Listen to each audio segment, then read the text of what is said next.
करते रहे।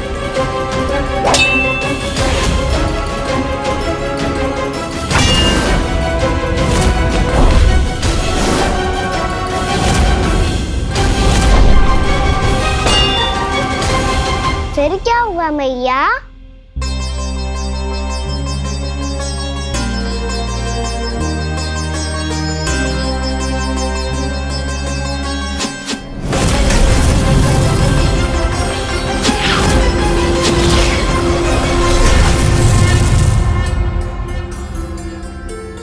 उस युद्ध को कभी समाप्त हुआ हो, पर कैसे?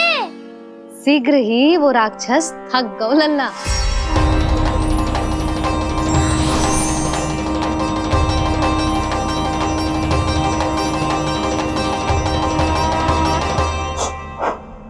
खड़े खड़े देख क्या रहे हैं नारायण?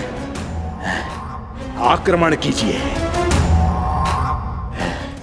वध कर दीजिए मेरा।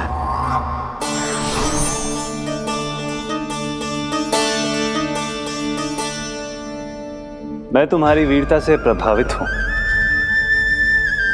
इसीलिए इतनी थकान की स्थिति में मैं तुम जैसे वीर पर आक्रमण नहीं करूंगा। जाओ विश्राम करो। यदि फिर से युद्ध करने की इच्छा हो तो तुम्हारा स्वागत होगा।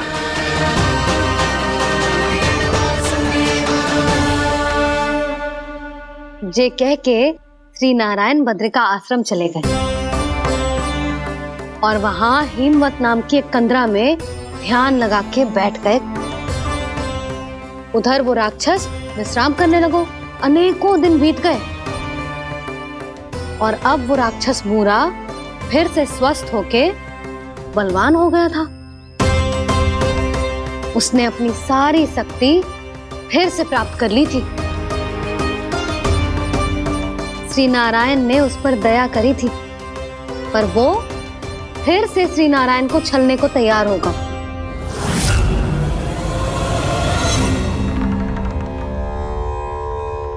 ध्यान में बैठे बैठे श्री नारायण योग निद्रा में चले गए, पर दुष्ट मूरा इसी अवसर का लाभ उठा के उनकी कंदरा में घुस आयो ताकि वो सोते हुए श्री नारायण पे आक्रमण कर सके।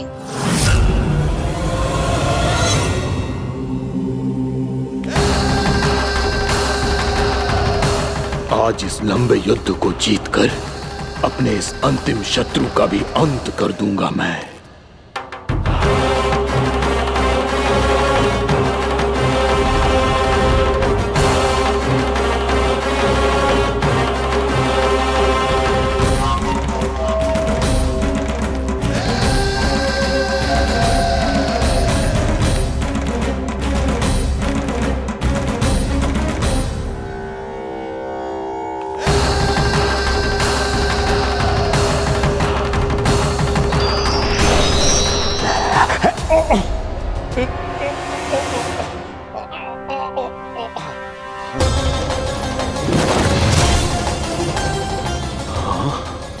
दुष्ट राक्षस, प्रभु ने तुझ पर दया की, तुझे संभलने का अवसर दिया। तू इन्हीं पर ही छल से वार करने चला है।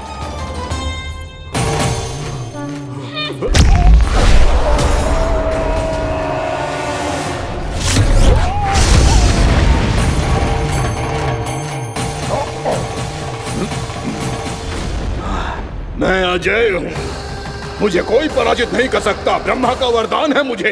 तूने नारायण से अपराजय होने का वरदान मांगा था मूर्ख, उनकी शक्ति से नहीं। ध्यान से देख, मैं तेरी मृत्यु हूँ, मृत्यु।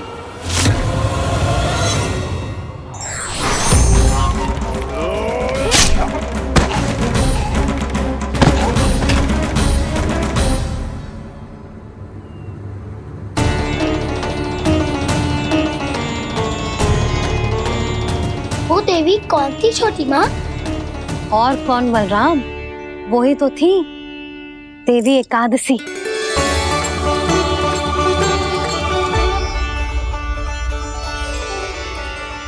मुझे क्षमा कीजिए प्रभु, आपकी आज्ञा के बिना ही युद्ध करके आपके शत्रु को मृत्यु के घाट उतार दिया। क्षमा नहीं, आपकी तो प्रशंसा होनी चाहिए देवी। असुर राज को मारकर आपने सभी देवताओं को मुक्त करवाया है। इस पापी के अहंकार से तीनों लोकों की रक्षा की है आपने। आप एकादशी की तिथि पर मेरी एकादश इंद्रियों से उत्पन्न हुई हैं। इसीलिए मेरे सभी भक्त आपको उत्पन्न एकादशी के नाम से जानेंगे। सभी तिथियों में आपका स्थान सर्वश्रेष्ठ होगा। जिस तरह आपने राक्षस के आक्रमण से मेरी रक्षा की है, उसी प्रकार एकादशी के दिन व्रत करके जो भी भक्त आपकी कथा सुनेगा, मैं स्वयं उसकी रक्षा करूंगा। जो आपकी पूजा करेगा उसे मेरी विशेष कृपा प्राप्त होगी और उसके साथ साथ उसे मिलेगा धन, सिद्धि और मोक्ष।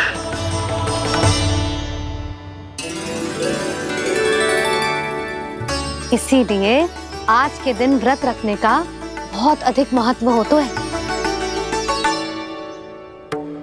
बोलो एकादशी मैया की जय। बोलो श्री नारायण भगवान की जय।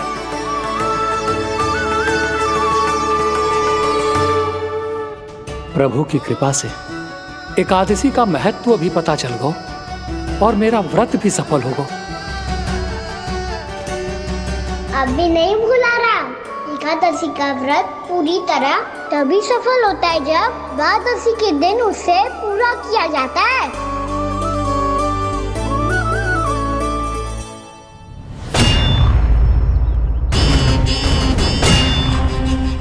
आवश्यक है आपको यह आभास होना कि उस विष्णु अवतार को पराजित करने के लिए आपके साधारण योद्धाओं में वो सामर्थ्य नहीं है। वो विष्णु अवतार कुछ अधिक ही असाधारण है।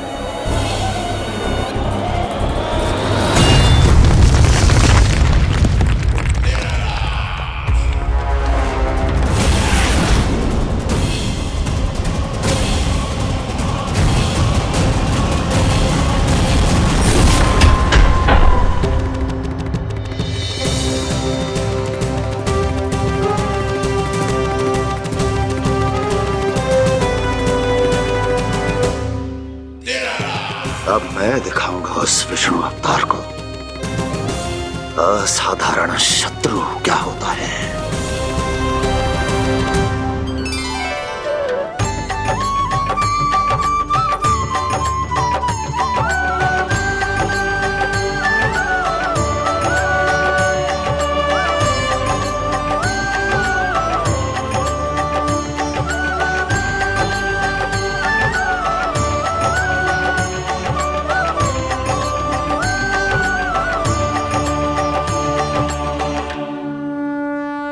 मामा अधीर हो रहे हैं, पर मैया ने मुझे अभी तक बाहर जाने की आज्ञा नहीं दी है। अभी उन्हें किसी और राक्षस को यहाँ भेजने से रोकने के लिए मुझे ही कुछ करना होगा।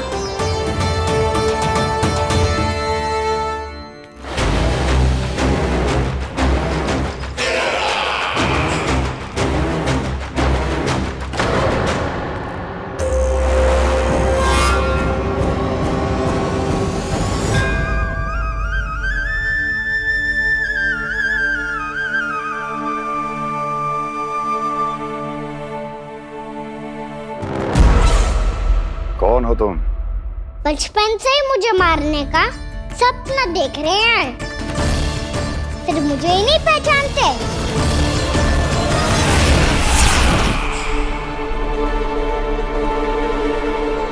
बचपन से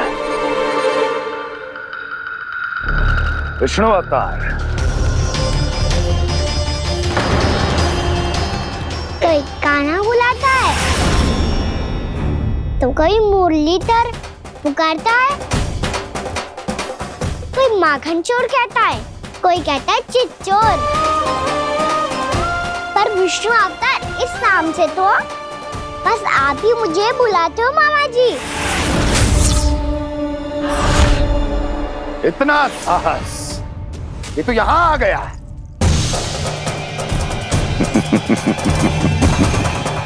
यहाँ आ तो गया तू विष्णु अवतार, किंतु यहाँ से जीवित नहीं जाएगा।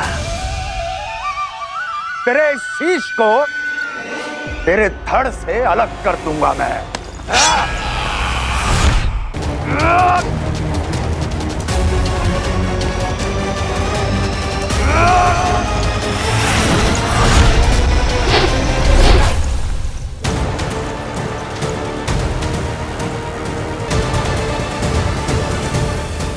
कहाँ देख रहे हो मामा जी?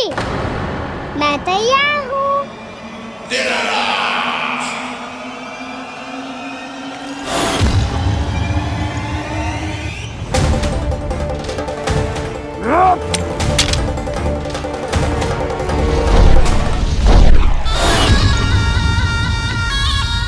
मामा जी, आप सदैव इसी तरह क्रोध में रहते हो क्या?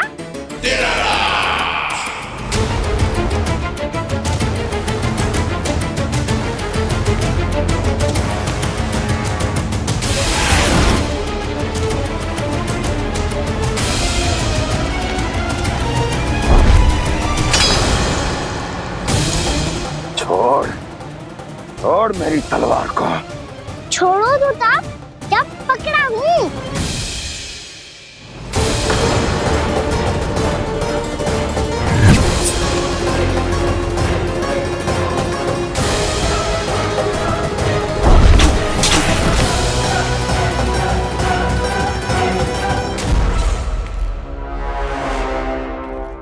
मामा जी,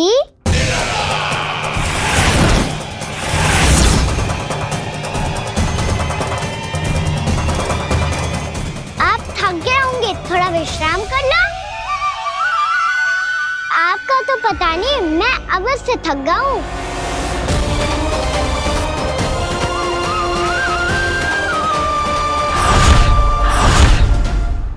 मेरे सिंहासन पर बैठने का तो साहस। अभी तो बस अभ्यास कर रहा था मामा जी।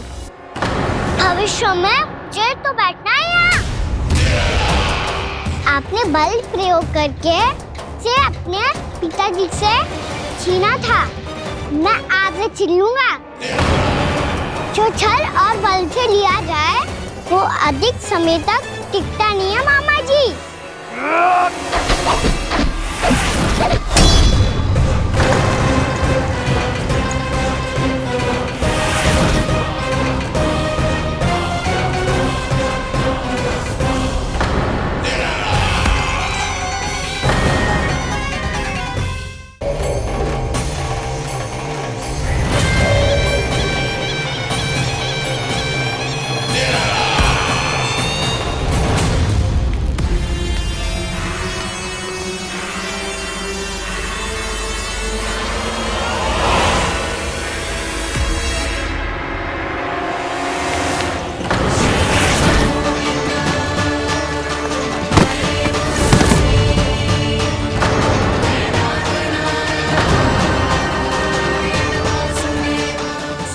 आपको ये सिंहासन छोड़ना होगा।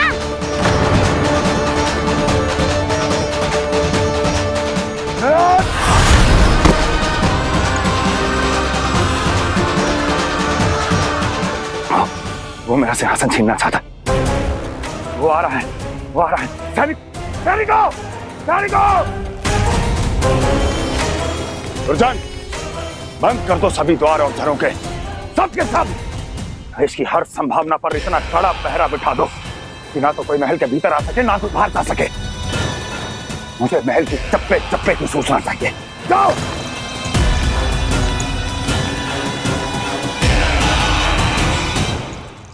सिंहासन।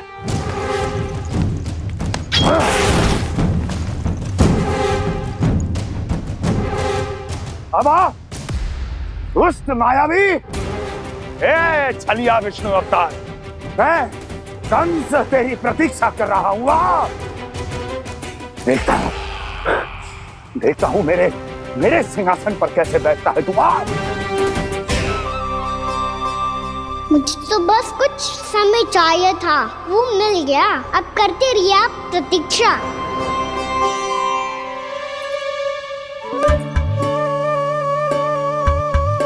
जी अपने आप से बातें क्यों कर रहे हो जी?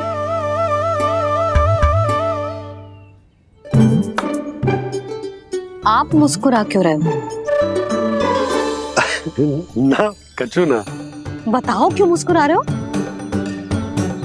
तुम्हीं पर गए हैं जी। जब तुम व्रत करती हो तो तुम भी ऐसा ही करती हो।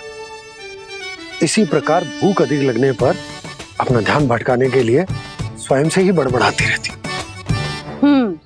होगा। आपको तो बस मेरा उपहास उड़ाने के लिए बहाना चाहिए।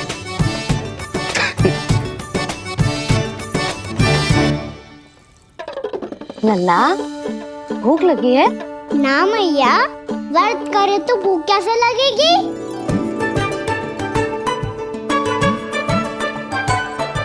यदि लगी हो तो छोटे बालकों को थोड़ी बहुत भूल चूक क्षमा होती है। कछु ना तो फल तो तू खा ही सकते है। अब तो पूरे नियम और विधि विधान से व्रत तोड़ूंगा। कल द्वादशी के सुबह मुहूर्त के अनुसार। ठीक।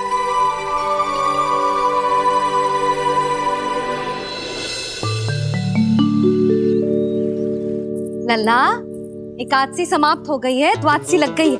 अब तू व्रत तोड़ सकते है। भोजन कर ले। ले।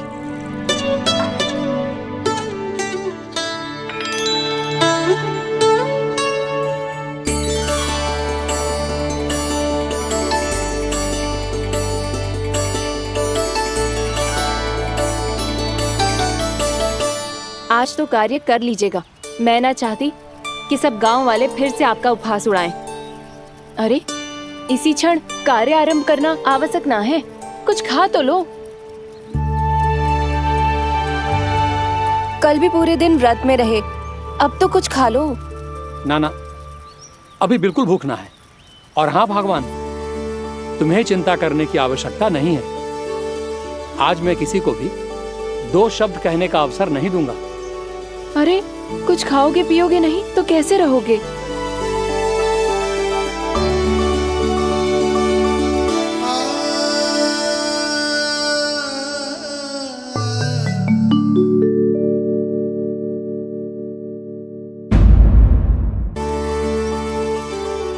अरे, इसी क्षण कार्य आरंभ करना आवश्यक ना है। कुछ खा तो लो। ना ना, अभी बिल्कुल भूख ना है। और हाँ भगवान, तुम्हें चिंता करने की आवश्यकता नहीं है। आज मैं किसी को भी 2 शब्द कहने का अवसर नहीं दूंगा।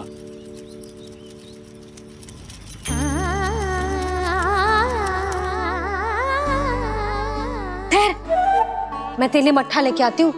व्रत के बाद पीने से पेट ठंडा रहता है। रुक।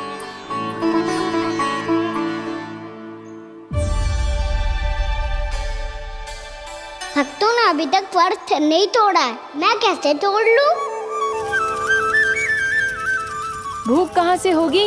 श्री हरि नाम से पेट तो भर लेते हो। श्री हरि श्री हरि श्री हरि।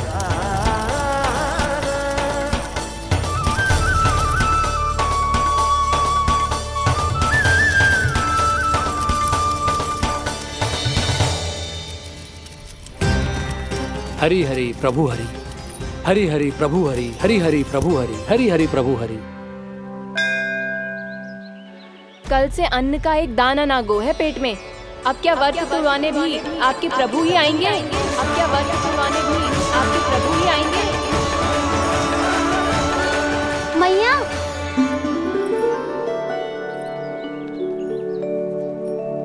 मैया पहले व्रत तोड़ के कछु खा तो लो। अभी ना, लौट के आने के बाद। हाँ,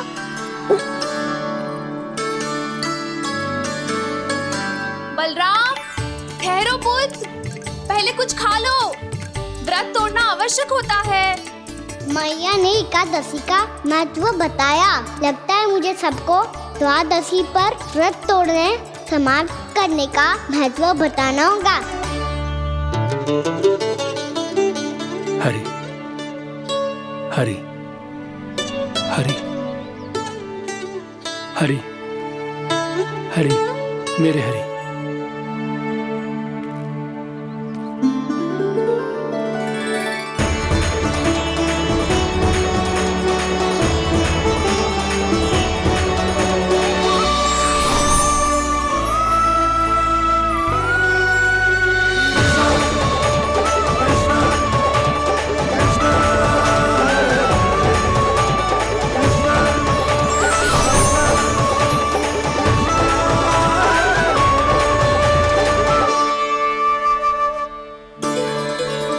अभी अभी तो मैंने बच्चों की माँ को वचन दिया था कि आज किसी को शिकायत करने का अवसर ना दूंगा, और अब मैं प्रभु श्री हरि की कल्पना जसोमती रानी के लल्ला में ही करने लगा।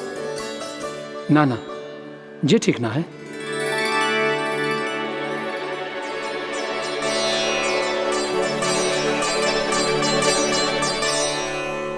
ठीक ही तो है, बिल्कुल सही पहचाना है आपने। बड़े तो बड़े, अब तो बालक भी हमारा उपहास उड़ाने लगे। मैं आपका उपहास नहीं उड़ाने आया, मैं तो आपके एकादशी के व्रत को पूरा कराने आया हूँ।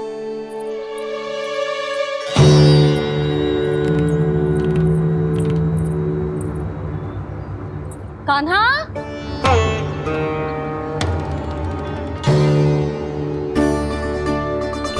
तो ये रे आपकी छड़ी और ये रे मेरी पीठ। सेक बिना ताकत तोड़। आज तो इसकी पीठ सेक के रहूंगी मैं। मैया घर पे भूखी मुझे ढूंढ रही होगी। लो आज द्वादशी के दिन पहले प्रहर में भोजन करके अपना एकादशी का व्रत पूरा करो आप।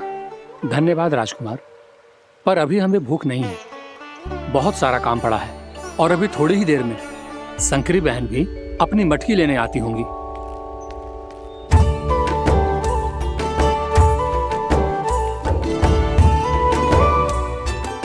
पर मैं आपका व्रत पूरा कराए बिना नहीं जा सकता। भला क्यों? भक्त भूखा रहे और भगवान खा ले, ऐसा हो सकता है भला?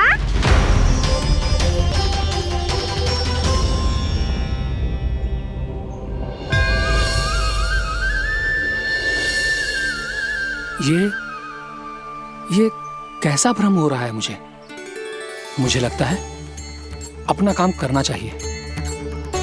द्वादशी के पहले प्रहर में व्रत पूरा करना बहुत आवश्यक होता है, ना तो एकादशी का व्रत भी पूरा ना मानो जाता। इतनी सारी ज्ञान की बातें तुम्हें कैसे पता है लल्ला?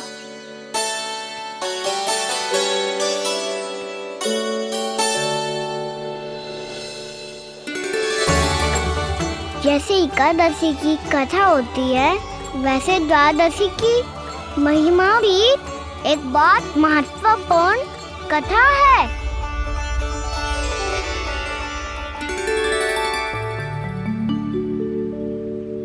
कैसी कथा? बिल्कुल सही समय पे आई हो आप, क्योंकि आपको ये कथा आपको अवश्य सुननी चाहिए।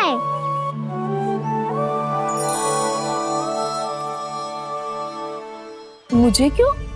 पहले सुन तो लिया, फिर स्वयं ही पता चल जाएगा। बहुत समय पहले एक राजा हुआ करते थे, राजा अम्बरीश। भगवान श्री हरि के बहुत बड़े भक्त थे। ओम नमो नारायणाय। ओम नमो नारायणाय।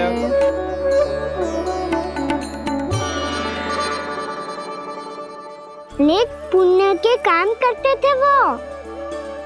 अपनी पत्नी के साथ हरि का नाम जपते रहते थे। उन्होंने 12 माह एकादशी का व्रत करो निर्जल पास किया, और जब उनकी 12वीं एकादशी का व्रत द्वादशी के दिन तोड़ने का समय हुआ, तभी महर्षि दुर्वासा अपनी 100 शिष्यों के साथ उनके महल में पधारे।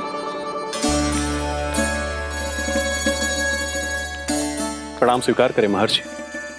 आप जैसे महान ऋषि मेरे राज्यसभा में आए, वो भी ऐसे अवसर पर जब मैं और मेरी पत्नी निरंतर 12 एकादशियों के बाद अंतिम एकादशी का व्रत तोड़ेंगे। इससे बड़े सौभाग्य की क्या बात हो सकती है हमारे लिए? आज आपके साथ साथ मेरा और मेरे शिष्यों का एकादशी व्रत भी पूरा होगा। संभव है प्रभु की इच्छा यही हो कि हम सब अपना व्रत एक साथ तोड़ें। ये तो अत्यधिक प्रसन्नता की बात है महर्षि। तो फिर ठीक है, हम सब यात्रा से थके हैं, व्रत तोड़ने से पहले हम स्नान करना चाहते हैं। जैसी आपकी इच्छा महर्षि। जब तक आप लोग लौटेंगे तब तक आपके सारे प्रबंध यहाँ हो चुके होंगे।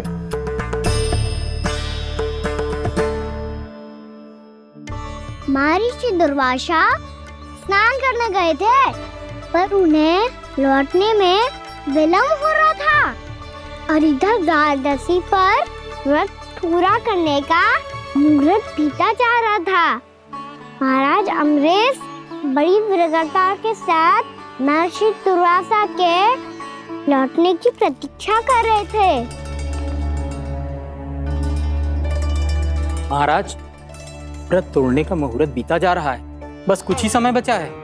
महर्षि और उनके शिष्यों को लौटने में न जाने कितना समय लग जाएगा। मेरा सुझाव है कि आप मुहूर्त समाप्त होने से पहले व्रत अवश्य तोड़ लें।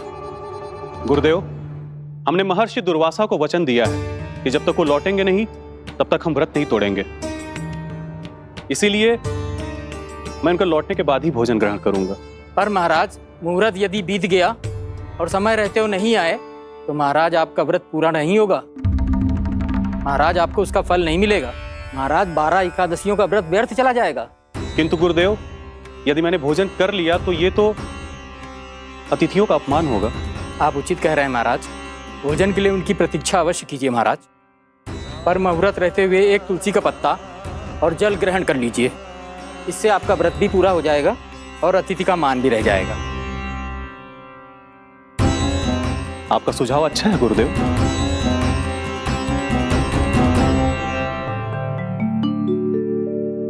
जैसे ही महाराज ने तुलसी का पत्ता खाया, वैसे ही महर्षि दुर्वासा लौट आए। महाराज,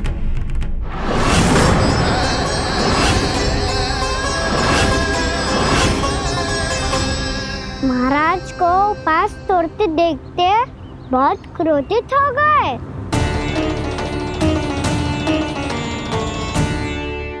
बहुत बड़े भक्त हैं आप, परंतु आप ये नहीं जानते अपने अतिथियों के साथ कैसा व्यवहार करना चाहिए। आपने हमें साथ भोजन करने का वचन दिया था, पर अपना व्रत क्यों तोड़ा आपने? महर्षि, मैंने भोजन नहीं ग्रहण किया। कहीं मुहूर्त न निकल जाए, इस कारण मैंने एक तुलसी का पत्ता ग्रहण कर लिया। 56 भोग खाया हो या एक पत्ता, अपना व्रत तोड़कर अतिथियों का अपमान किया है, मेरा अपमान किया है। अब आपको दंड भोगना होगा ताकि आप सीख पाएं कि अतिथियों के साथ कैसा व्यवहार होना चाहिए। महर्षि, आप जो भी दंड मुझे देंगे मुझे स्वीकार है, किंतु आप क्रोधित मत होइए। क्रोध का कारण आपने दिया है महाराज। एक महर्षि का अपमान करके राक्षसी प्रवृत्ति का परिचय दिया है आपने। इसीलिए अब एक राक्षसी आपको दंड देगी।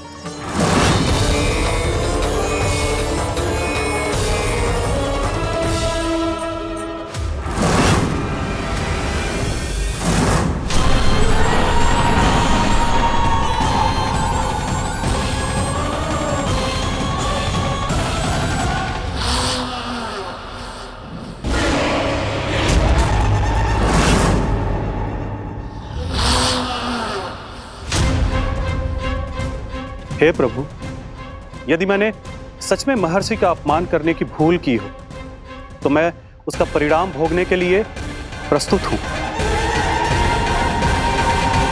ओम नमो नारायणाय, ओम नमो नारायणाय नमः। महर्षि दुर्वासा को यह आभास ही नहीं था कि महाराज अम्बरीश ने उनका अपमान नहीं किया था। फिर भी उसे अपमान मान के वो श्री नारायण के भक्त पे संदेह कर रहे थे। मैंने भी तो भोला राम की भक्ति पे संदेह किया था। हे नारायण, ये क्या पाप हो गया मुझसे?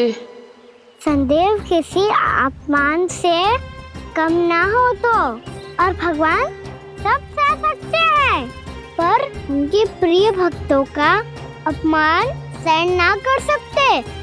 इसीलिए उन्होंने अस्थिचेप करने का निर्णय लिया।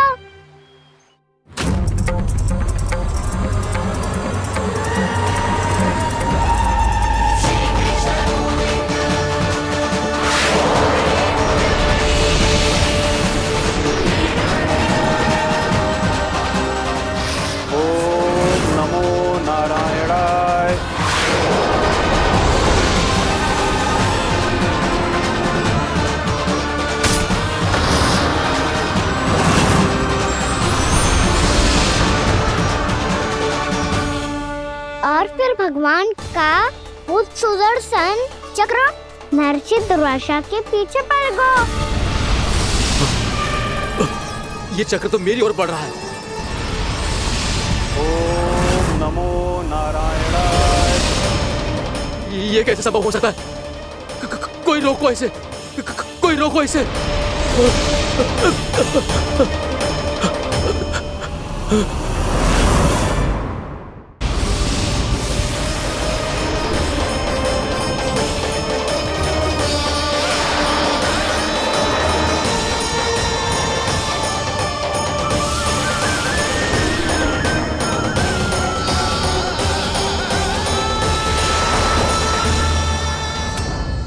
चक्र से अपने प्राण कैसे तैसे बचाते बचाते महर्षि दुर्वासा ब्रह्मलोक जा पहुँचे। ब्रह्मदेव रक्षा कीजिए, ब्रह्मदेव सहायता कीजिए, मुझे बचाइए ब्रह्मदेव, रक्षा कीजिए। ये सुदर्शन चक्र मेरे प्राणों के पीछे पड़ गया है, मुझे बचाइए ब्रह्मदेव, मुझे बचाइए। महर्षि, मैं चाहकर भी आपकी सहायता नहीं कर सकता। ऐसी स्थिति में यदि कोई कुछ कर सकते हैं तो वो है सुदर्शन चक्र के स्वामी विष्णु, क्योंकि सृष्टि में केवल वही है जो इसे नियंत्रित कर सकते हैं। वो ही इसे वापस लौटने का आदेश देकर आपके प्राणों पर छाए हुए संकट को दूर कर सकते हैं। किंतु हां, मैं सुदर्शन चक्र से इतना अवश्य कहूंगा कि जब तक आप विष्णु लोक में पहुंच नहीं जाते, वो आपको किसी भी प्रकार की हानि ना पहुंचाए। आपका बहुत बहुत धन्यवाद, आपकी सदा ही जय हो।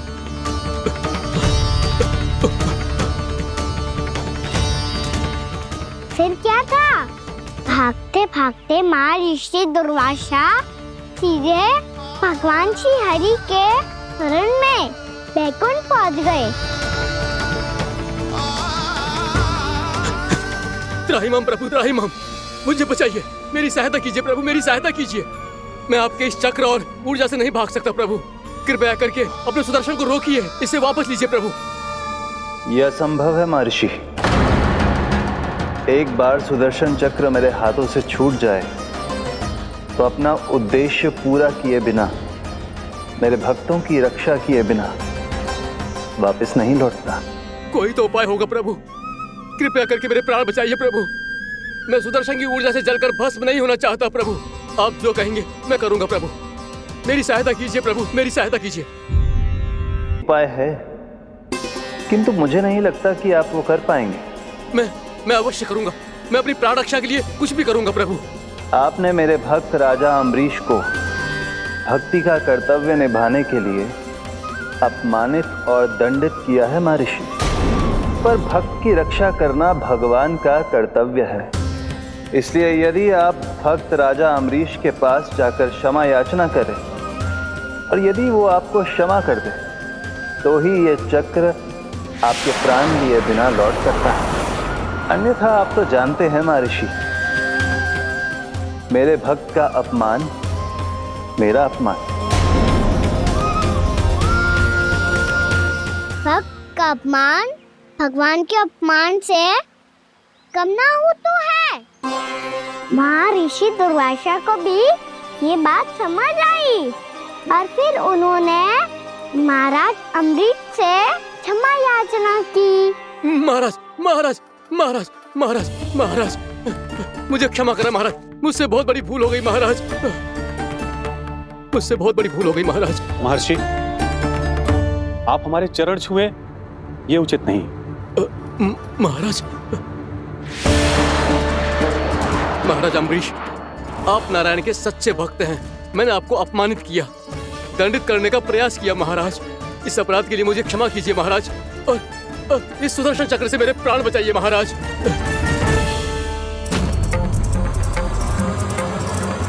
हे महान सुदर्शन, यदि महर्षि के लिए मेरे हृदय में अभी भी वही सम्मान और प्रेम हो जो इनके प्रथम आगमन पे था, तो कृपया आप अपने धाम वापस लौट जाइए।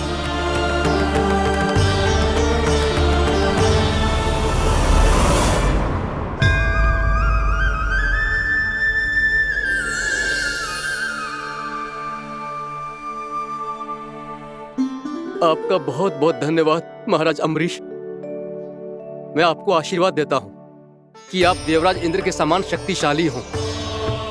आपकी कीर्ति का पताका 10 दिशाओं में फहराए। मेरी बस एक ही इच्छा है महर्षि कि मैं आपके साथ अपना उपवास तोड़ सकूं। अवश्य महाराज, हम सब भोजन आपके साथ करेंगे और अपने आप को नारायण की सेवा में अर्पित करके व्रत को पूरा करेंगे, क्योंकि आज जो यहाँ हुआ है उससे सिद्ध हो चुका है कि एकादशी व्रत का फल द्वादशी की सुबह भोजन करने से ही प्राप्त होता है। इस कथा से हमें पता चलता है कि सभी को द्वादशी के सुबह भर पेट भोजन करके एकादशी का व्रत पूरा करना चाहिए। और दूसरी बात, भगवान की सच्ची भक्ति अपमान कभी ना करना चाहिए। उनके साथ सदैव प्रेम से व्यवहार करना चाहिए। यही भगवान को सबसे अधिक प्रिय है। भैया भोलाराम, मैंने भी श्री हरि पे तुम्हारे विश्वास का उपहास उड़ाया था, मुझे क्षमा कर दो। ना ना, आप क्षमा मांगकर मुझे लज्जित मत करो, आप तो मेरी बहन जैसी हैं। जब महर्षि दुर्वासा जैसे महान ऋषि को भी प्रभु के भक्त से क्षमा मांगनी पड़ी, तो मैं तो बहुत ही तुच्छ हूँ। मुझे आपकी किसी भी बात का बुरा ना लगा। पर पता है प्रभु को कौन सी बात कब बुरा रखता है? कौन सी बात?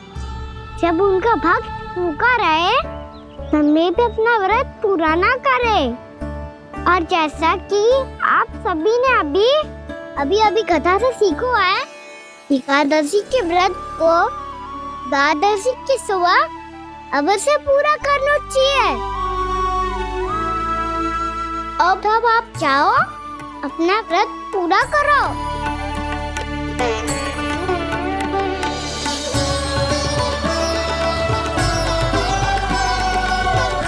मैं आपके लिए जल लेके आती हूँ।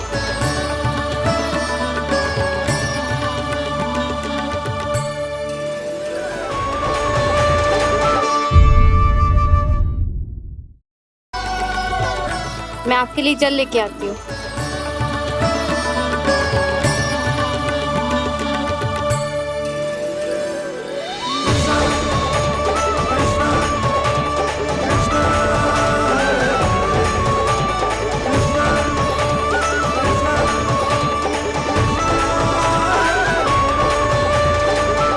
लो खाओ।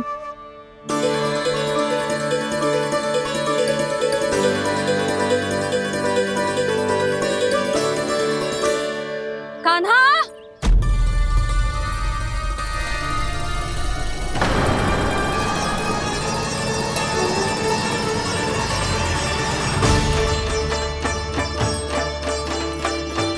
बोलो काका, सिगरेट छुपा लो मुझे, मैया आ रही है, बहुत क्रोध में लगती है।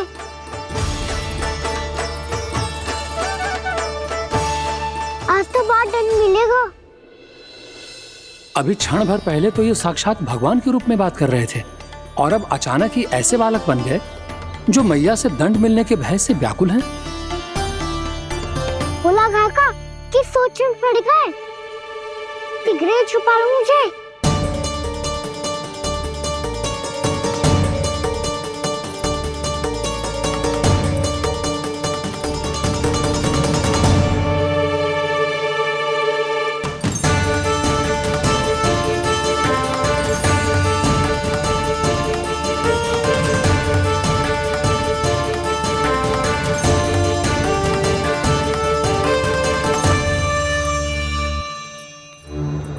भोलानाथ जी, कान्हा को देखो है क्या? मैंने तो अपने प्रभु को देखा है। मैं अपने लल्ला को ढूंढ रही हूँ, उसे देखो है आपने? वही तो मैं भी कह रहा हूँ जसोदा रानी, मैंने सिर्फ और सिर्फ अपने प्रभु को देखा है। ये तो अब भी अपनी भक्ति में ही खोया हुआ है, इससे पूछ के कछु लाभ ना है, मुझे ही ढूंढना पड़ेगा।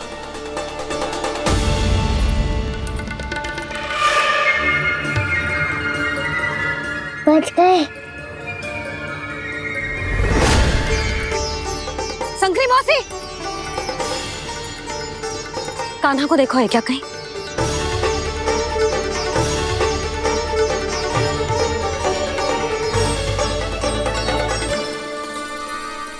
भोला काका, मुझे शीघ्र निकालो ना यहाँ से। मैया फिर से इधर ही आ रही है। सब कहते थे श्री हरि मेरे घर ना आ सकते। देखो आज प्रभु आ गए, उन्होंने अपने हाथ से मेरा व्रत पूरा कराया। हाँ आते हैं और आगे भी आएंगे हमारे श्री हरि हमसे मिलने और आके मोक्ष देंगे, है ना?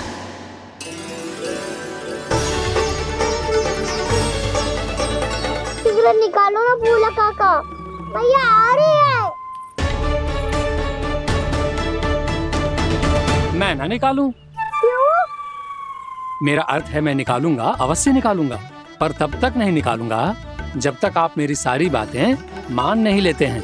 कौन सी बात? प्रभु मुझे मोक्ष प्रदान कर दीजिए प्रभु।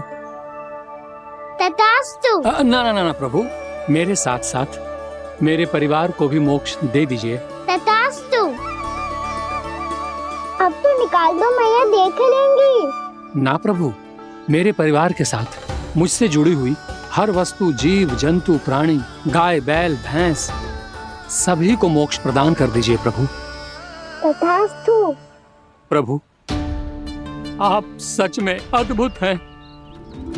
मैंने जो मांगा आपने बिना सोचे समझे सब प्रदान किया। मैं ही अपनी मांगे बढ़ाता रहा। प्रभु प्रभु मुझे क्षमा कर दीजिए, प्रभु मुझे क्षमा कर दीजिए।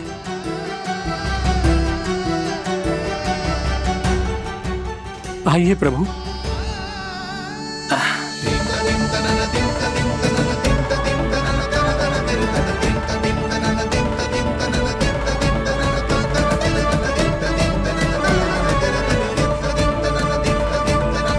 प्रभु आप तो प्रभु हो, हरि हो, भगवान हो।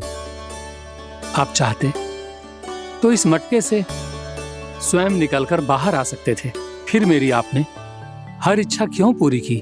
क्योंकि मेरे भक्त की इच्छा पूरी करने में मुझे भी प्रसन्नता मिलती है। ना तो मैं अपने भक्तों का अपमान सह सकता हूँ और ना ही उनकी इच्छा अधूरी रहने दे सकता हूँ।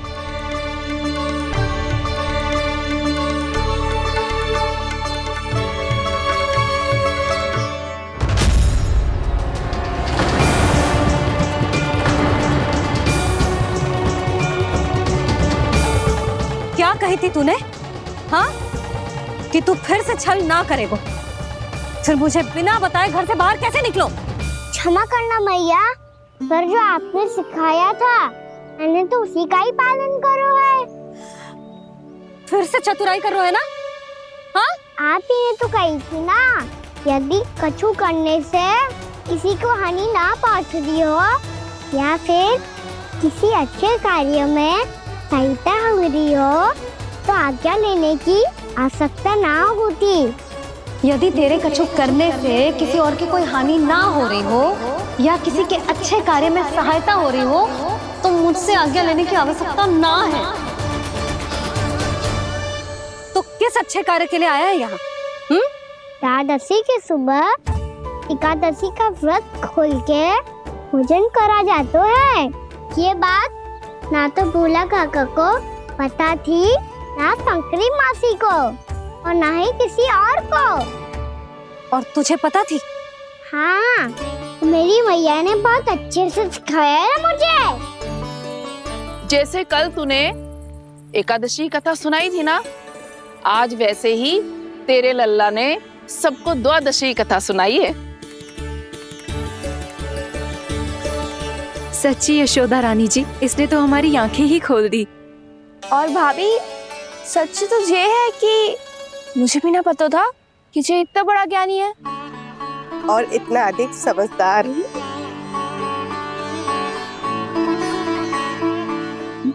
द्वादशी की कथा? वो तो मैंने इसे कभी सुना ही ना है। फिर इसे कैसे पता थी? रानी जी, जो स्वयं भगवान हैं, भला उन्हें कैसे कुछ नहीं पता होगा? मैंने तो इन्हें पहचान लिया। और हाँ, आप सब लोग भी इन्हें अपने अंतर मन की आंखों से देखिए। हो सकता है इन्हें पहचान पाएं। ये कोई और नहीं है, श्री नारायण है, मेरे श्री हरि, मेरे प्रभु। जय श्री हरि।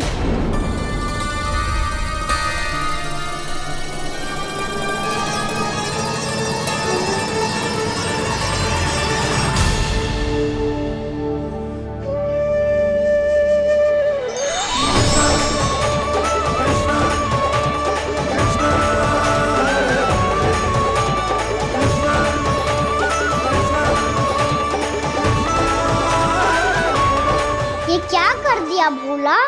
जिस रास्ते को मैंने इतनी कठिनाई से बचा के रखा था, सबके सामने उसे उजागर कर दिया तुमने।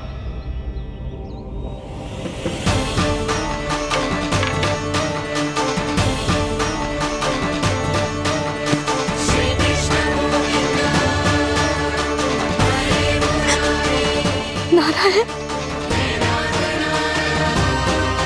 नारायण, श्री नारायण।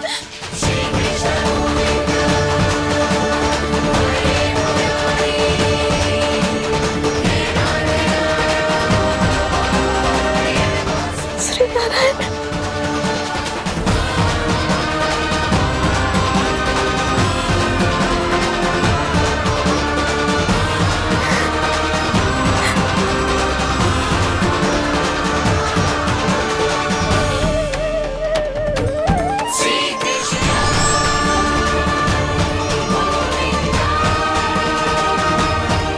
श्री नारायण प्रभु।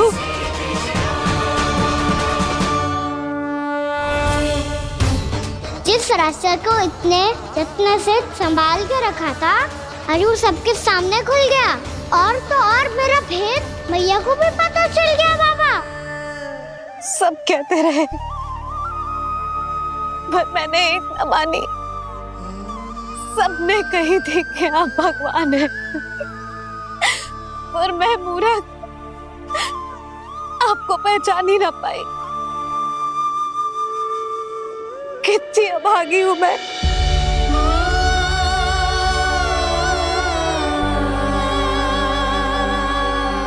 जिस मुंह से मुझे आपकी महिमा गानी चाहिए थी, उसी मुंह से मैंने आपको डांटा है।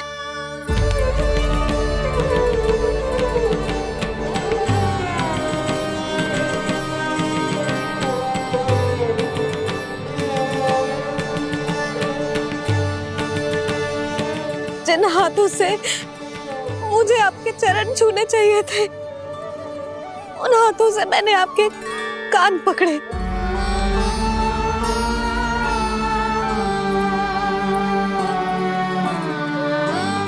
मुझे तो आपकी सेवा करनी चाहिए थी प्रभु, और मैंने आपको दंड दियो, आपको घर से बांध दियो।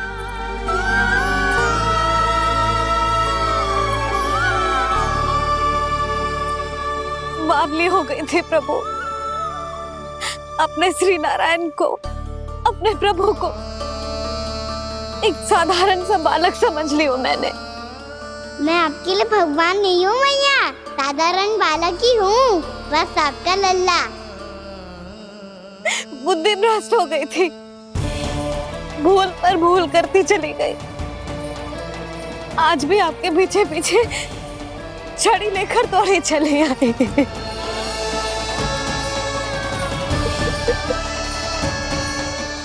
अपने आप को दोष मत दो मैया, आपके इस ममता के लिए तो जन्म लिया है मैंने। हमारा मन बदलने मत दो, मेरे लिए वही पुरानी भैया बनी रहो आप, और मुझे रहने दो आपका वही नटखट लल्ला। मुझे क्षमा कर दो प्रभु, मुझे क्षमा कर दो। बाबा ये कैसा अंत हो गया आज? मैया तो मुझे भगवान मानने लगी, पर मैं इसे स्वीकार नहीं कर सकता। अभी नहीं बाबा, इतनी शीघ्र नहीं। आप ऐसे खड़े क्यों बाबा? कुछ ऐसा करो ना कि मैया फिर से मेरे मैया बन जाए। उनकी दृष्टि में भक्ति नहीं, ममता चाहिए मुझे। कान्हा, मेरे सामर्थ्य में हो तो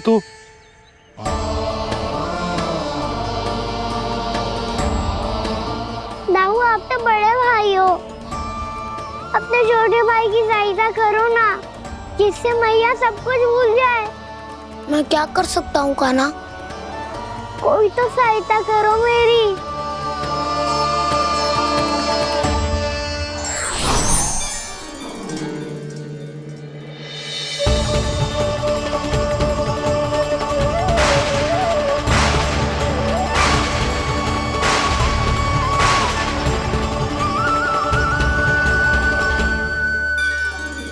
अपने आप को संभालिए प्रभु।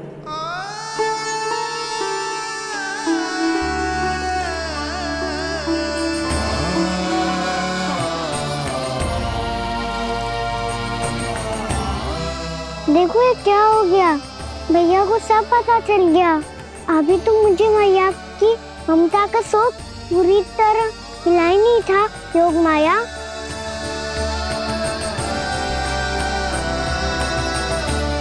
मेरी सहायता करो ना। कितनी अद्भुत है ममता की शक्ति। भगवान को भी एक साधारण बालक बना देती है। बालक की बना रहना चाहता हूँ मैं, नहीं चाहता दिव्य होना, नहीं चाहता भगवान बनना। बस मैया की गोद में रहकर ममता की रस से सेम को भिगोना चाहता हूँ। इनकी डांट फटकार का सुख पाना चाहता हूँ। कुछ भी करे योग माया, पर इन सबको भुला दो मेरा सत्य।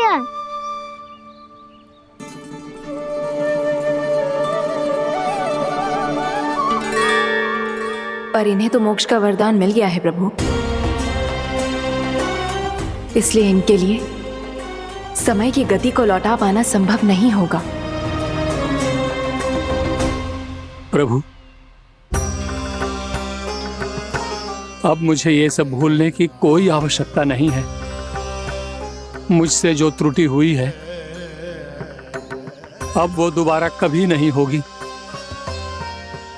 और आज के बाद आपका ये सत्य मैं किसी को नहीं बताऊंगा प्रभु, क्योंकि मुझे पता चल गया है कि आपका यशोमती मैया के लल्ला बने रहना कितना आवश्यक है।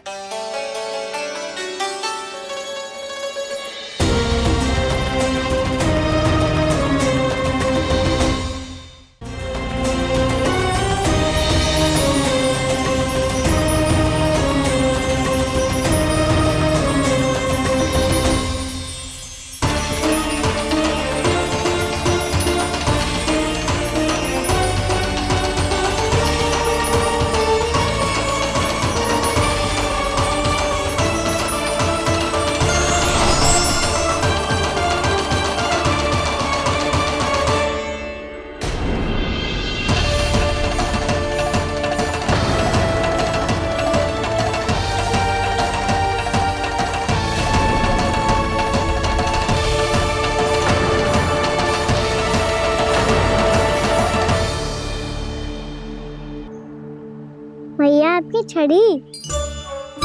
पहले चुपके से भाग जातो है, फिर स्वयं ही छड़ी भी पकड़ा रो है? नटखट कहीं का। हंसी आ रही है? अरे किस बात पे इतनी हंसी आ रही है रे? हाँ?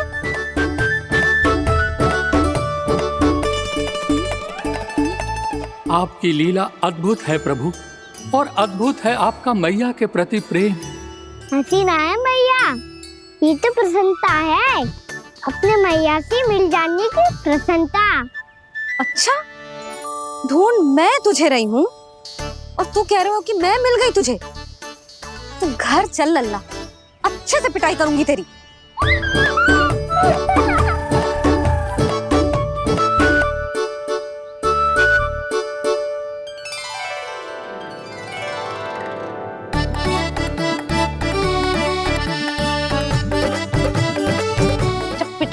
गाल लाल होंगे ना तेरे, तब हंसी बंद होगी तेरी। चल।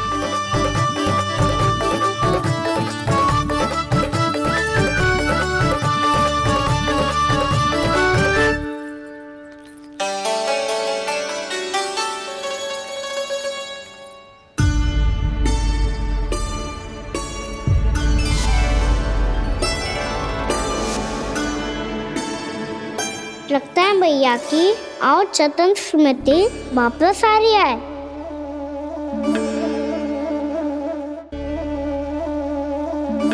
यशोदा, क्या होगो?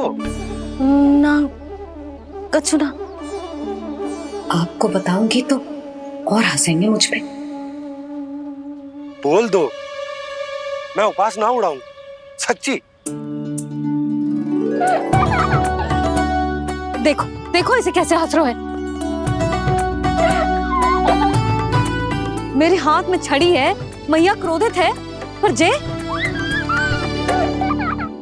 तनिक में भय ना लग रहा है ऐसे। हाँ, हंसे जा रहे हैं।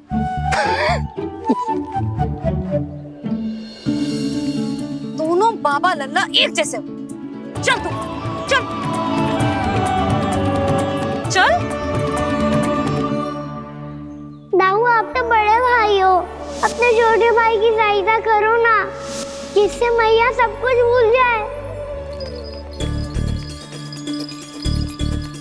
सुबल, तू कच्चू खा क्यों ना रहो है? व्रत ही करना था तो बलराम के जैसे कल कर ले। तो कल तो एकादशी भी थी। खाना के बिना कछु करने का मेरा मन ही ना कर। तो बात तो सच्ची है, उसके बिना गोचारण भी ऐसा लगता है जैसे कितना भारी कार्य है, व्यवस्था में करना पड़ता है। सही कह रहे हो तुम दोनों। मैं तो गोपालक भी इसलिए बना था ताकि कान्हा के संग खेलने को मिल जाए। बलराम तो हमारा सगा काम और मुख्य अधिक है।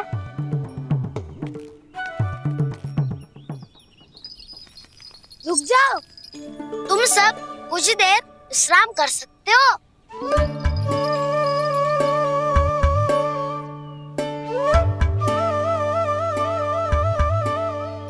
तू बोल। ना मैं ना बोलूंगा, तुम दोनों ही बोलो। और तुम सबका सखा पहले हूँ और टोली का मुखिया बाद में, इसलिए घबराने की आवश्यकता नहीं है। जो भी बात है बिना हिचक बता सकते हो मुझे। तो फिर कुछ ऐसा करो ना कि कान्हा फिर से हमारे साथ गोचारण करने के लिए आने लगे।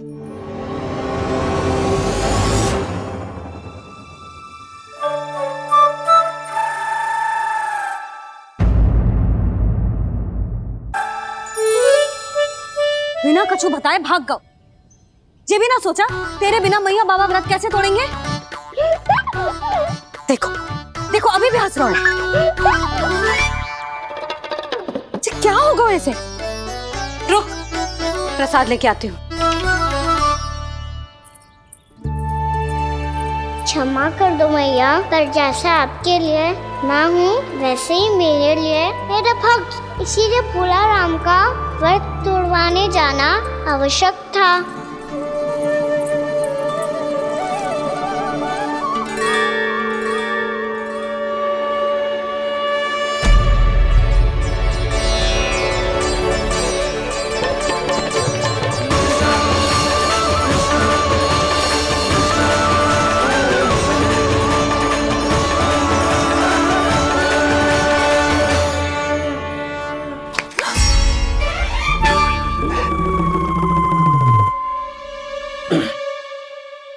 सुधा, फिर से खो गई तुम। अरे कौन से स्वप्न लोक में चली जाती हो तुम बार बार? हमें भी बताओ। माया का प्रभाव ममता पर अधिक समय तक नहीं रह पाता प्रभु।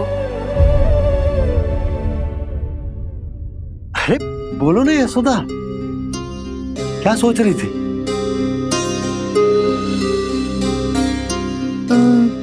मैंने ना श्री नारायण को देखो है। हाँ तो वो तो मैं भी देख रहा हूँ, यही तो है हमारे सामने। ये वाले ना तो मैंने साक्षात श्री नारायण को देखो है, वो भी अपने कान्हा के भीतर देखो। कान्हा के भीतर? ना मतलब कान्हा और ये दोनों आमने सामने थे। मैं कुछ समझो ना यशोदा। नारायण और कान्हा दोनों आमने सामने थे? ना, मेरे कहने का अर्थ है कि कान्हा और श्री नारायण एक दूसरे के आगे पीछे थे।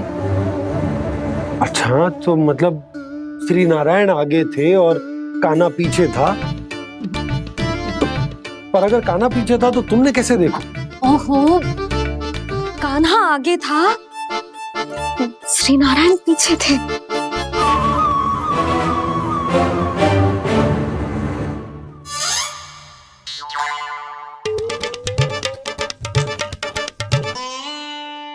यशोदा, एक बार फिर से सोचकर बताओ कि नारायण आगे थे या कान्हा आगे था? ठीक से याद कर। बता तो रही हूँ जी, थोड़ी धुंधली धुंधली सी स्मृति है। बाबा, इससे पहले कि उनके संदेह की अग्नि स्मृति की वायु पाकर और भड़क जाए, कुछ भी करो पर बुझाओ इसे। स्वप्न देखो है तुमने?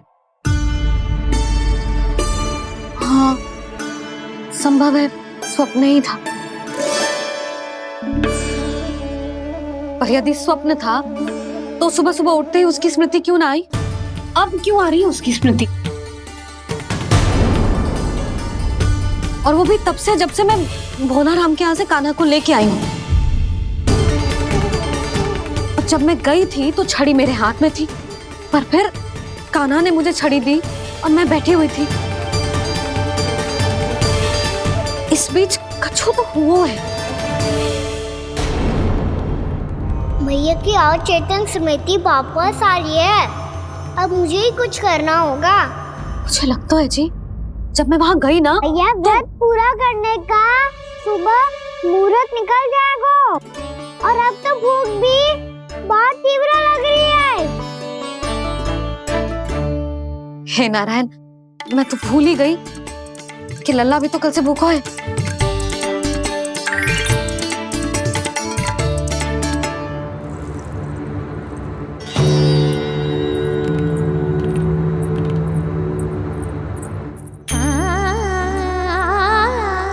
ले, खा।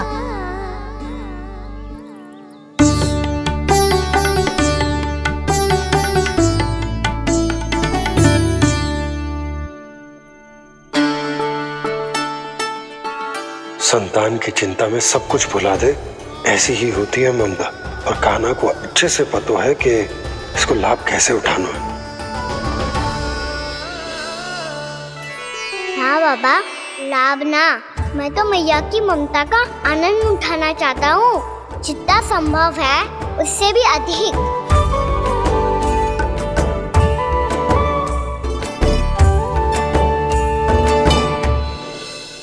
बलराम, कान्हा को फिर से गौचारण लाने के लिए केवल तू ही मना सकते है। तुम्हें ही वो क्षमता है, हमारी टोली के मुख्य गोपालक जो हो तुम। हाँ, और कान्हा के दाव भी तो हो तुम। हाँ, वो तुमको मना ना कर पाएगा। तुझे छोटा होने के नाते तुम्हारे आदेश का पालन तो करना ही चाहिए कान्हा को। चिंता मत करो सखा, मैं कछु कहूँ और कान्हा ना माने, ये तो संभव ही ना है।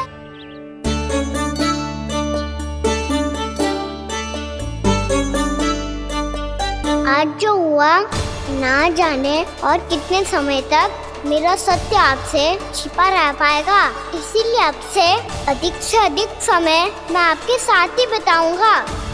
मैंने कह दिया तो समझ लो, पत्थर पे रेखा खींच गई। कल से कान्हा हम सबके साथ अवश्य आएगा। अपना सारा समय हमारे साथ बिताएगा वो।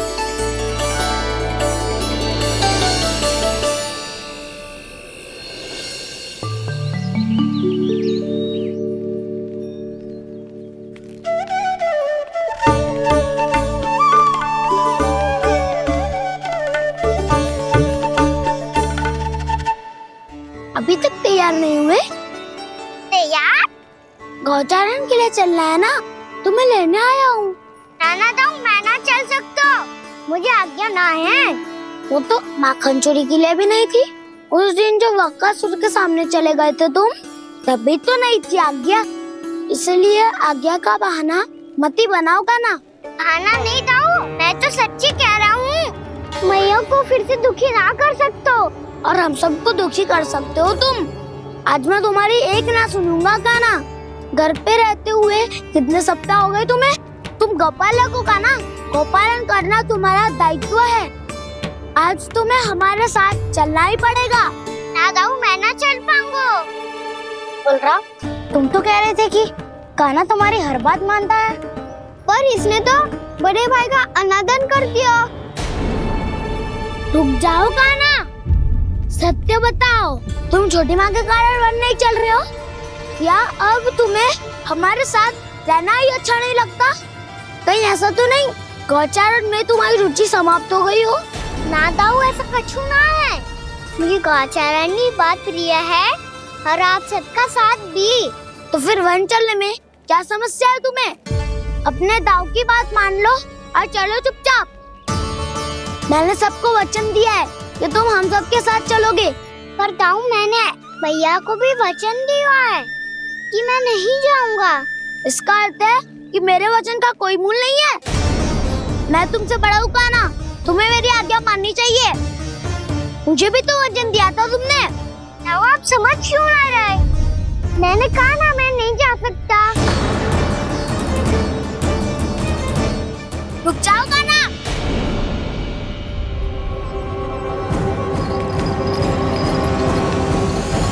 ऐसे कैसे नहीं आ सकते? मैंने, बल्कि हम सब ने तुम्हारी हर शरारत में तुम्हारा साथ दिया है, चाहे माखन चोरी हो या गौचारण। और अब तुम अपने दाऊ को ही पीठ दिखा के जा रहे हो। दाऊ, मैं आपका बहुत सम्मान करता हूँ, पर मैंने कहा ना, मैं नहीं जा सकता। मुझे मेरी मैया के साथ ही रहना है। तो फिर तुम्हारे लिए मैया ही महत्वपूर्ण है। दाऊ नहीं, सखा नहीं, गयाऊ भी नहीं। कान्हा ने तो तुम्हारी बात मानने से मना कर दिया बलराम। लग तो है सच्चो भाई ना है।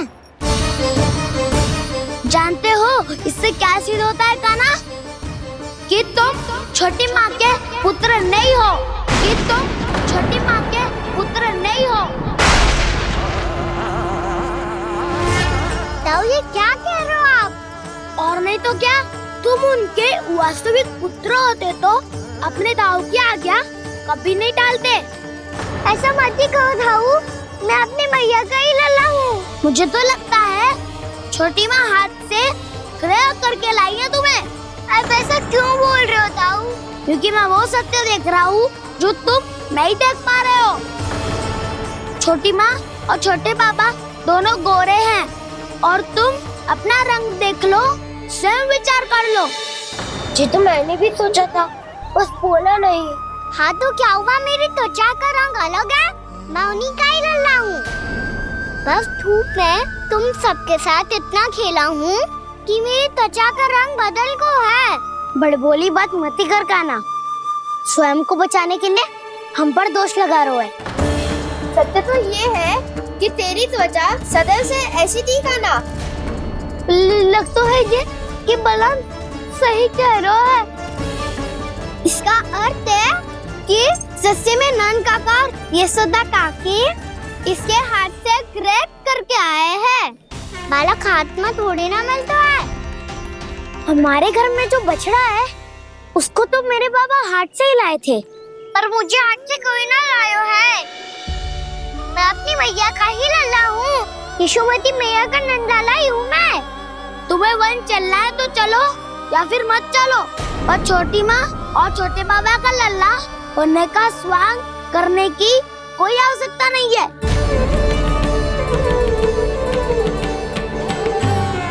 तुम भी अति करते हो क्या ना? कब एक बालक की तरह व्यवहार करते हो और कब भगवान की तरह, कुछ समझ में नहीं आता। भगवान की तरह? मैंने भगवान क्या किया? हाँ हाँ कह दिया तो कह दिया। खड़े खड़े मेरा मुंह क्या देख लो, चलो। या फिर तुम सबको भी अपने मैया के पल्लू में बंधकर घर पे ही रहना है।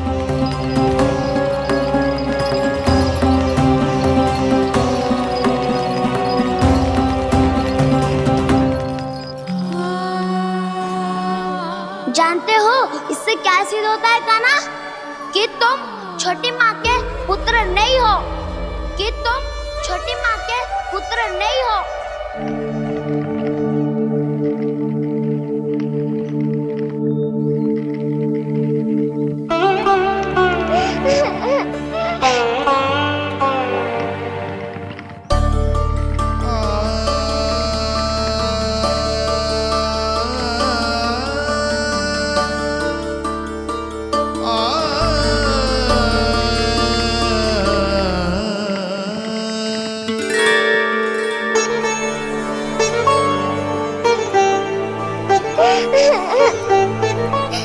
क्या हो गो लल्ला, रो क्यों रहो?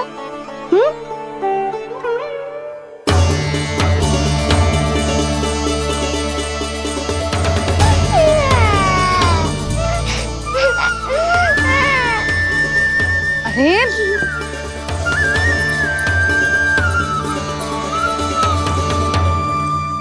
मैया को ना बताए को लल्ला, क्या हुआ? हाँ लल्ला, क्यों रो रहा है लल्ला? बता, किसी ने कुछ कही है क्या? क्या होगा लल्ला? मैं आपका लल्ला ना हूँ।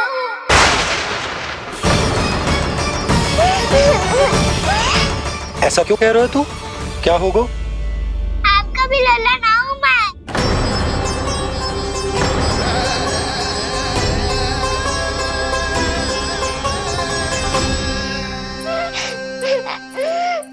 लल्ला, कान्हा, जी क्यों कह रहे हो लल्ला? मुझे पता चल गया है, मैं आप दोनों का लल्ला ना हूँ।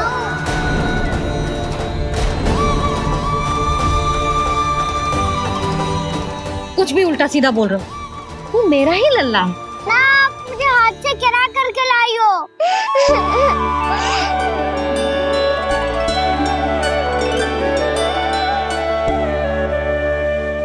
लल्ला, तुझे किसने कही कि हाट में बालक मिलते हैं? मिलते हैं, पूरी गैया का बालक भी तो हाट से ही आयो है। अच्छा, क्षण भर के लिए मान लिया कि हाट में बालक मिलते हैं, पर तुझे कैसे पता चला कि तुझे हाट से ही लेके आए? मेरा रंग देखो और फिर अपना हाथ देखो। मैं रात के अंधेरा जैसा हूँ और आप दिल की उजाली जैसी। पापा का रंग भी आप जैसा ही है, बस मैं ही सांवला हूँ।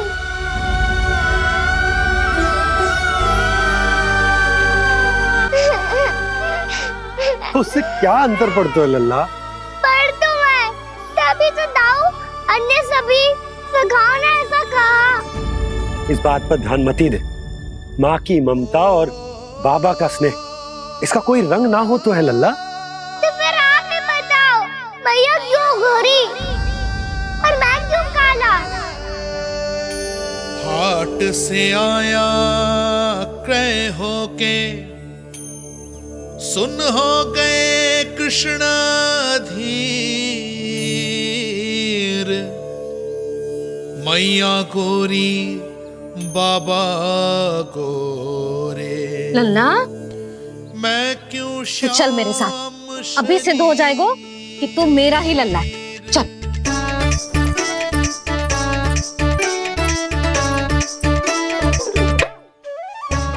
ये दोनों लल्ला और मैया का मन कछु समझ ही ना आता, कछु ना कछु उटपटांग करते ही रहते हैं दोनों।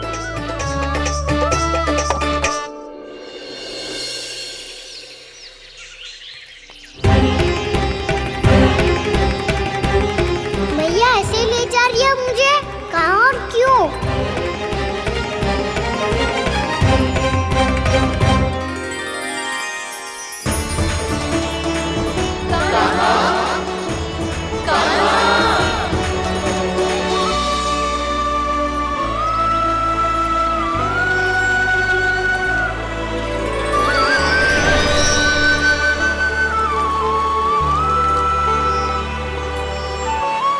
खाना आए हैं, कितने दिनों के बाद खाना आए हैं।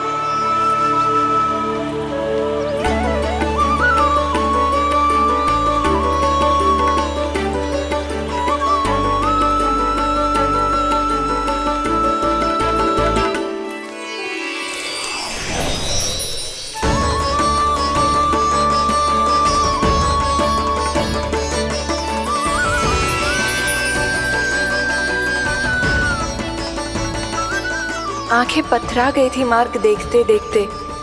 आज बहुत दिनों के बाद आपके दर्शन करके मेरे वन का और मेरे मन का कोना कोना जैसे खिल उठा हो। तुम्हारी योजना का भी कोई लाभ ना हो। योजना बना के छल में फंसाना मुझे नहीं आता। इस सब में तो केवल कान्हा ही प्रवीण है। कल उसने यशोदा काकी से हम सबकी शिकायत कर दी तो ले लग तो है कर ही दी। वो देखो। आजा।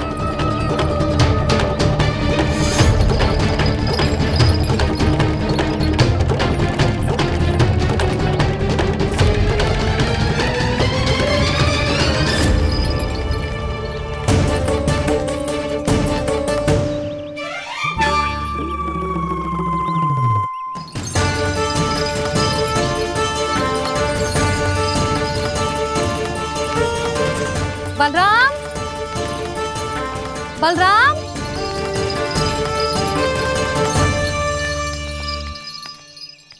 ये बसंती कहाँ है?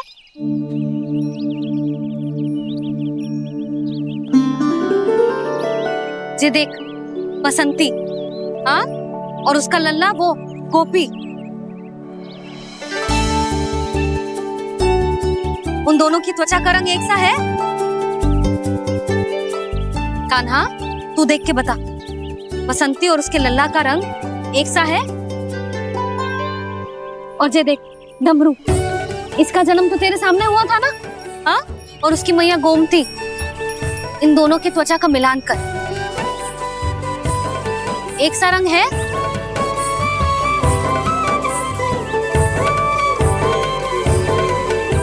सब के सब गोपालक सामने आओ।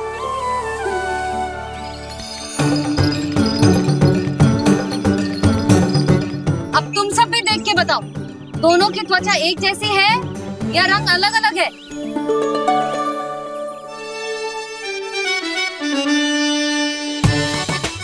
अलग अलग है। श्रीदामा, तेरी गैया, ये देख सुभा, उन दोनों का रंग एक सा है कि अलग अलग? तो जब सुभा और श्यामू का रंग अलग हो सकता है, डमरू और गोमती का रंग अलग अलग हो सकता है, और जे गोपी और बसंती का रंग अलग अलग हो सकता है, तो भी जे सब मैया और लल्ला ही है ना?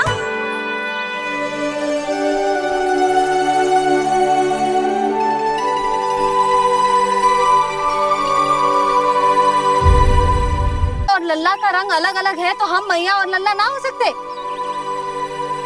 इसका अर्थ है कि मैं सच्ची में आपका ही लल्ला हूँ? किसी को कोई संदेह है कि हम मैया लल्ला ना हैं?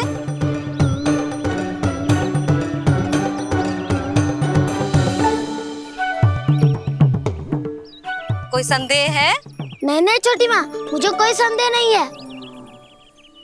मैं तो बस अपने छोटे भाई के साथ परिहास कर रहा था।